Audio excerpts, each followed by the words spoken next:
Welcome back to guys, स्वागत है आपका फिर से एक नए वीडियो में। गाइस 24 अक्टूबर 2025 की बीएसएनएल थर्ड ईयर से रिलेटेड एक और लेटेस्ट अपडेट निकल कर आई है। आपको पता होगा मैंने एक न्यूज बताई थी अभी से कुछ एक दो वीडियो पहले, जहां पर आपका 6.2% आपका डीए बढ़ रहा है। ठीक है, अब 6.2% बढ़ रहा है तो ये कितना बड़ा है और इससे आपकी सैलरी में कितनी इंक्रीमेंट होगी, आपका डीए वर्तमान में कितना चल रहा है और वो कितना पहले चल रहा था और आज 6.2% बढ़ के कितना हो गया है, आज पूरी जानकारी। और ये जो 6.2% ये कब तक कर्मचारियों पर प्रभावी रूप से लागू होगा, सारी जानकारी आज इस वीडियो में विस्तार से और स्पष्ट रूप से सरल रूप से आज बताने वाला हूं। ठीक है, तो चैनल पर नए हो तो सब्सक्राइब करें। मेरा नाम है सुनील विश्वकर्मा। जानकारी यूजफुल लगे तो लाइक करके जरूर जाना। चलेगा, इस बढ़ाते हैं वीडियो को आगे।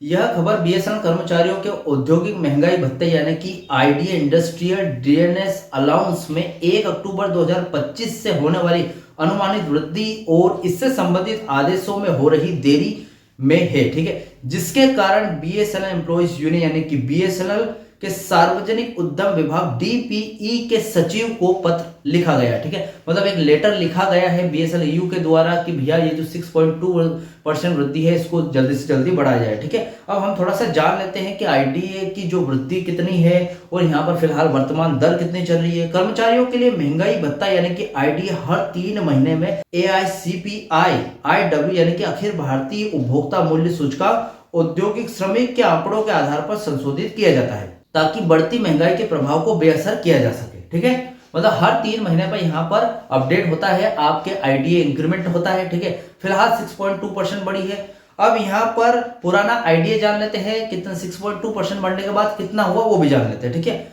अनुमानित आईडीए 1/10/2025 में आईडीए में 6.2% की वृद्धि हुई। ठीक है, वर्तमान आईडीए दर यानी कि 1/7/2025 को 6.2 वृद्धि लागू होने से पहले कितने थी वो देख लेते हैं। बीएसएनएल कर्मचारियों के लिए आईडीए दर 227.1% चल रही है ऑलरेडी। ठीक है, अब यदि 1 जुलाई 2025 से यह कब प्रभावी हुई थी, 1 जुलाई 2025 को पिछले जो भी आंकड़े के हिसाब से। ठीक है, अब जो नई आईडीए दर जब 6.2% बढ़ जाएगी तब कितना हो जाएगा वो देख लेते हैं। तो भैया आपका जो आईडी है वो 227.1% ऑलरेडी चल रहा है। ठीक है, इसमें 6.2% की अगर हम प्लस कर देते हैं, वृद्धि हो जाती है इसमें, तो कितना हो जाएगा 233.3% आपका आईडीए बढ़ जाएगा। ठीक है, तो एक हिसाब से देखा जाए तो आपका वर्तमान आईडीए कितना हुआ 233.3%। ठीक है, तो 233.3% आपका वर्तमान आईडीए चल रहा है जैसा कि आपने कैलकुलेशन में देखा।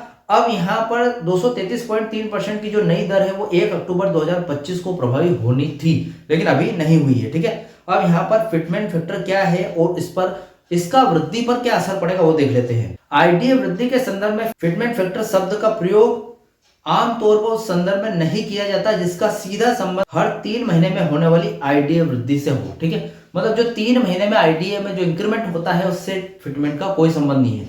फिटमेंट का संबंध वहां होता है जहां पर वेतन संशोधन लागू होता है। ठीक है, अब जब आपका थर्ड पीआरसी लागू होने वाला है या फिर हो जाएगा उस टाइम का आईडीए चेक कर लिया जाएगा और सारे आईडीओ को मिलाकर जो भी परसेंटेज निकलेंगे उस परसेंटेज के हिसाब से आपका फिटमेंट फैक्टर तय किया जाता है, ना कि हर 3 महीने में इंक्रीमेंट होने वाले आईडीए से। ठीक है, अब यहां पर बात कर लेते हैं फिटमेंट फैक्टर के बारे में।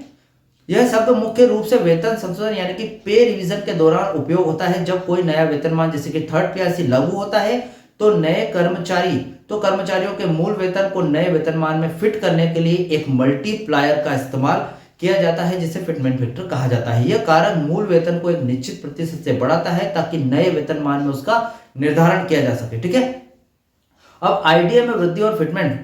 आईडीए वृद्धि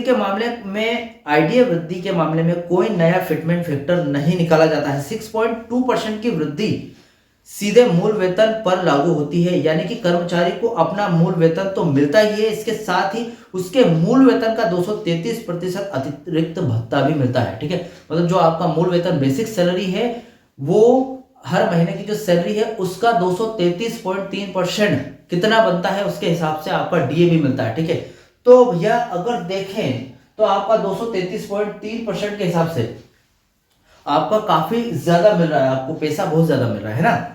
अब देखिए कर्मचारियों के मासिक वेतन पर इसका असर क्या पड़ेगा अगर 6.2% की आपकी वृद्धि होती है तो। ठीक है, एक चार्ट के माध्यम से समझते हैं। तो देखिए आपका जो पुराना आईडीए कितना चल रहा था 227.3%, नहीं 227.1% आपका पुराना आईडीए चल रहा था, ठीक है। अगर मान लेते हैं कि आपकी सैलरी 30% है, मतलब आपकी सैलरी 30,000 रुपए है, तो 30,000 के हिसाब से 227.1% आपका आईडीए जो चल रहा है, वो अगर 30,000 का 227.1% कितना होता है वो देख लेते हैं। तो वो हमारा यहां पर बनकर आता है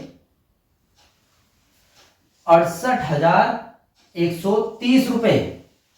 मतलब आपका आईडीए और आपकी बेसिक सैलरी मिलाकर भैया पुरानी सैलरी 68,130 रुपए बन गई है।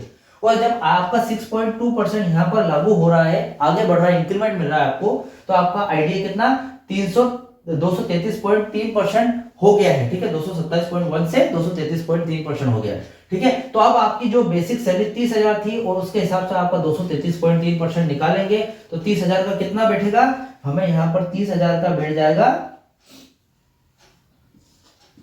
69,990 रुपए। तो ऑलमोस्ट 70,000 रुपए के बराबर हो जाती है आपकी सैलरी। तो 70,000 रुपए बढ़ गई है आपकी सैलरी डायरेक्ट 6.2% के इंक्रीमेंट से। अब मेरा कहने का ये मतलब है कि भैया आप चाहते हो कि जो थर्ड पीआरसी जो है वो लागू करना है आपको। अब थर्ड पीआरसी लागू होगी तो भैया आपकी ऑलरेडी सैलरी 70,000 रुपए है आईडीए मिलाकर। चलो ठीक है, वेतन संशोधन जब लागू होगा तो आपका जो डीए है जो 233.3% बढ़ा है ये जीरो हो जाएगा। आपकी बेसिक सैलरी तो 30,000 रहेगी ना। तो इंक्रीमेंट जब थर्ड पीआरसी लागू करेंगे तो ऑलमोस्ट इतनी ही आपकी सैलरी बढ़ेगी। तो भैया फिलहाल आपका सेकंड पीआरसी में आपकी सैलरी 70,000 रुपए चल रही है, तो आप थर्ड पीआरसी लागू क्यों करना चाहते हो, मेरा तो ये मतलब है। तो भैया चलो ठीक है, थर्ड पीआरसी की सबकी बात है कि लागू करना ही चाहिए। रीजन पे आता हूं कि जो अगर आप थर्ड पीआरसी लागू करना चाहते हैं तो आपका फिटमेंट फैक्टर क्या रहने वाला है, अभी तक कोई इसका कैलकुलेशन नहीं हुआ। लेकिन मैं YouTube पर पहली बार बता दूंगा आपको कि बीएसएनएल की जो थर्ड पीआरसी आने वाली है तो उसका फिटमेंट फैक्टर विद कैलकुलेशन क्या होने वाला है, वो सारी जानकारी अगले वीडियो में बताऊंगा। फिलहाल इस जानकारी से रिलेटेड कोई भी डाउट क्वेश्चन वगैरह हो तो मुझे कमेंट बॉक्स में कमेंट कर सकते हैं। वीडियो अच्छा लगा तो वीडियो को लाइक कमेंट से जरूर करें। मिलते हैं गाइस नेक्स्ट वीडियो में। See you soon.